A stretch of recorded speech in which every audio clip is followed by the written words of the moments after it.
கர்த்தர் இந்த மாதத்தில் நம்ம கொடுத்திருக்கிற வாக்குத்தத்தம் மத்தேயு எழுதின சுவிசேஷம் 12ஆம் அதிகாரம் அதனுடைய 20வது வசனம். அவர் நியாயத்திற்கு ஜெயம் கிடைக்க பண்ணுகிற வரைக்கும் நெறிந்த நாணலை முறிக்காமலும் மங்கி எரிகிற திரியை அணைக்காமலும் இருப்பார்.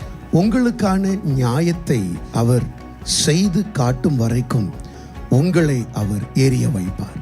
ஏனென்றால் இந்த உலகம் ஒரு அநியாயமான உலகம். நடக்கிற சம்பவங்கள் எல்லாமே அநியாயத்தின் சம்பவங்கள். எல்லாத்துலேயும் அநியாயம். இன்னும் நாள் போக போக இந்த உலகம் முழுசும் அநியாயமா மாறும். நியாயம் எங்க இருக்குன்னு ரொம்ப தேடி பார்த்து சல்லடை போட்டு பார்க்க வேண்டியதா இருக்கு. எங்கெல்லாம் அநியாயம் சுத்தி நடக்குதோ அதன் மத்தியில நியாயத்திற்கு ஜெயம் கிடைக்க பண்ணுகிற வரைக்கும் அவர் அதை அணைக்க மாட்டார். ஏன்னா நம்முடைய தேவன் நியாயத்தின் தேவன். என்னோட சேர்ந்து சொல்லுங்க, மங்கி எரியும் நான் மகிமையாய் எறிவேன்.